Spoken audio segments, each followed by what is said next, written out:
예수님께만 충성합니까? 로마서 8장 28절. 우리가 알거니와 하나님을 사랑하는 자 곧 그의 뜻대로 부르심을 받은 자들에게는 모든 것이 합력하여 선을 이루느니라. 충성된 영혼들만이 하나님께서 상황을 이끄심을 믿습니다. 그러면 우리는 모든 상황 속에서 진정한 자유함을 누릴 수 있습니다. 그러나 말로는 하나님께서 모든 상황을 이끄신다고 하면서 실제로는 믿지 않을 때가 많습니다. 오히려 사람들이 이러한 상황들을 만드는 것처럼 대처합니다. 모든 상황 가운데서 신실하다는 것은 어떤 상황에서나 하나님께만 충성하는 것을 의미합니다. 종종 우리는 하나님께서 특별한 상황을 만드실 때에야 자신이 하나님의 주권을 거부하고 그분께 불순종했던 것을 깨닫습니다.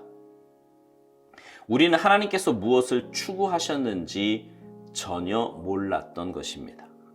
그러한 특별한 상황은 우리의 인생 속에서 다시는 되풀이되지 않을 것입니다. 바로 이 특별한 상황이 우리의 충성심에 대한 시험입니다. 만일 그 특별한 고난의 상황에서 하나님을 예배할 줄 안다면 하나님께서는 주님이 원하시는 때에 순식간에 그 상황을 바꾸실 것입니다.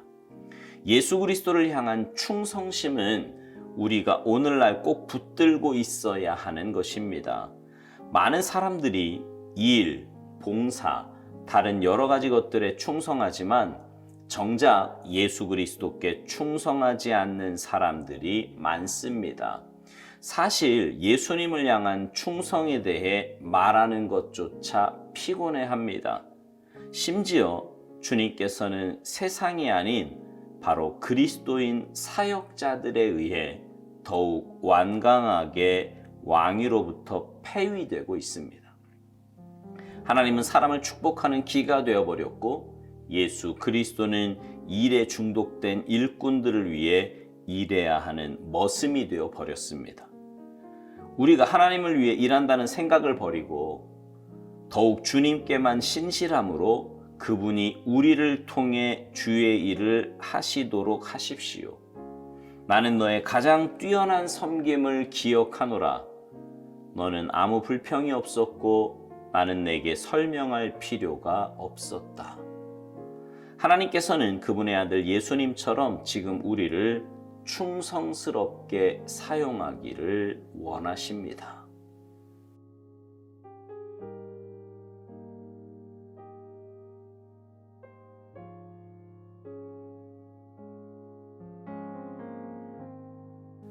오늘 묵상이요, 이렇게 시작을 합니다. 충성된 영혼들만이 하나님께서 상황을 이끄심을 믿는데 그러면 우리는 모든 상황 속에서 진정한 자유함을 누릴 수 있다고요. 맞습니다. 어떤 상황에 있던 하나님께서 모든 상황을 주관하고 계신다는 것을 믿는 사람은 자유함을 누릴 수 있어요. 지금 당장 내가 생각한 대로 상황이 바뀌지 않는다고 해도 조급해하지 않습니다.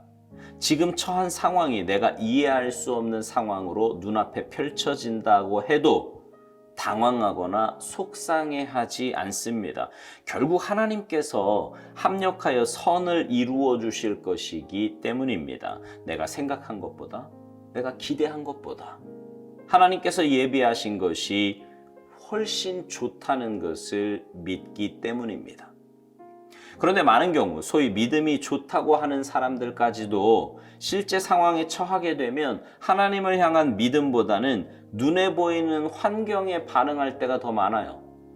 조급해하고 속상해하고 인간적인 방법을 동원해서라도 자기가 원하는 쪽으로 상황을 바꾸어 보려고 노력합니다. 평소 말할 때나 기도할 때는 하나님 신뢰한다고 하지만 하나님보다 눈에 보이는 물질이나 사람을 더 신뢰하는 거지요. 오스왈드 목사님이 이런 말을 합니다. 모든 상황 가운데서 신실하다는 것은 어떤 상황에서나 하나님께만 충성하는 것을 의미한다고요. 그렇습니다. 신실한 신앙인은 어떤 상황에서도 하나님을 향한 마음이 변하지 않습니다. 하나님의 주권과 인도하심, 하나님의 역사하심에 의심하지 않아요. 단지 하나님의 때를 기다릴 뿐입니다. 어떤 상황에서도 동일하게 반응할 수 있는 마음과 삶의 태도, 그것이 바로 하나님께만 충성하는 신실한 크리스천의 삶입니다. 오살드 목사님은 하나님께서 우리의 충성심을 시험하시기 위해 특별한 상황을 만드신다고 말합니다. 그리고 그러한 특별한 상황이 되면 우리는 자신이 하나님의 주권을 거부하고 그분께 불순종했던 것을 깨닫게 된다고 말합니다. 우리는 하나님께서 무엇을 추구하셨는지 전혀 몰랐던 거라고요.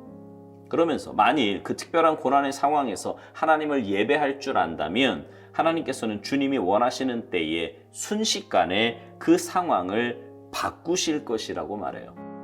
성경에도 보면 아브라함이나 다윗, 그 밖에 신앙의 선진들도 환경의 변화나 고난에 상관없이 하나님을 신뢰하여 예배하는 모습을 보게 됩니다.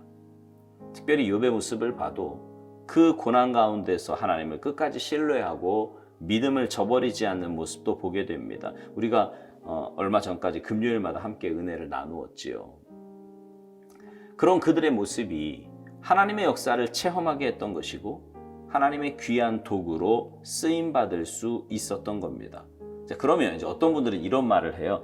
그 사람들이야 성경에 나오는 위인들 아니냐고. 그런 생각을 아시는 하나님께서 그들도 우리와 같은 성정의 사람이라고 성경에 기록해 놓으셨어요. 우리가 똑같은 사람이다 이 말이에요.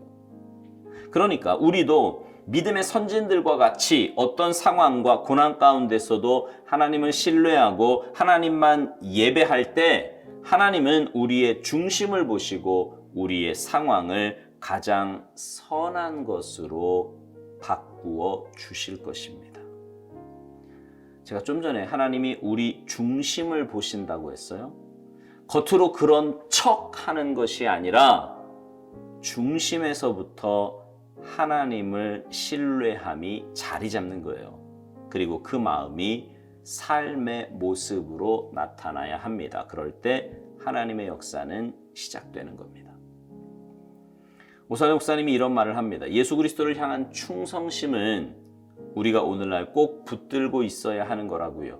많은 사람들이 일, 봉사, 다른 여러 가지 것들에 충성하지만 정작 예수 그리스도께 충성하지 않는 사람들이 많이 있다는 겁니다. 신앙생활에서 가장 중요한 것은 하나님과의 관계라고 누누이 말씀드렸습니다. 그런데 그 관계보다 일이, 관계보다 봉사가, 관계보다 사람이 먼저라면 그 신앙은 병들 수밖에 없습니다. 사람이 보기에는 뭔가 열심히 하는 것 같고요. 그래서 믿음이 좋아 보이지만 하나님 편에서 보면 그거 말짱 헛겁니다. 잘못된 거예요. 오죽하면 오스왈드 목사님이 이런 말을 할까요? 주님께서는 세상이 아닌 바로 그리스도인 사역자들에 의해 더욱 완강하게 왕위로부터 폐위되어 있고 하나님은 사람을 축복하는 기계가 되어버렸고 예수 그리스도는 일에 중독된 일꾼들을 위해 일해야 하는 머슴이 되어버렸다고요. 말이나 됩니까? 주객이 전도되었다는 말이지요. 찬양과 영광만 받으셔야 할 주님이 인간의 목적을 위해 수단으로 전략해버렸다라는 말입니다. 묵상 마지막에 이런 권면을 합니다. 우리가 하나님을 위해 일한다는 생각을 버리고 더욱 주님께만 신실함으로 그분이 우리를 통해 주의 일을 하시도록 하라고요. 하나님께서는 그분의 아들 예수님처럼 지금 우리를 충성스럽게 사용하기를 원하신다는 것입니다. 그렇습니다. 주님과 올바른 관계만 되면 우리를 사용하시는 분은 주님이세요. 주님이 가장 선하게 우리를 사용하실 것입니다. 바라기는 여러분 모두가 하나님과의 관계에 올바로 집중하며 사시기 바랍니다. 예수님께만 충성하며 사시기 바라요. 그래서 그런 온전한 믿음의 삶을 통해 주님께 붙잡힌 바 되어 주님께만 귀하게 쓰임받는 아름답고 복된 삶이 되시기를 주님의 이름으로 축복합니다. 아멘.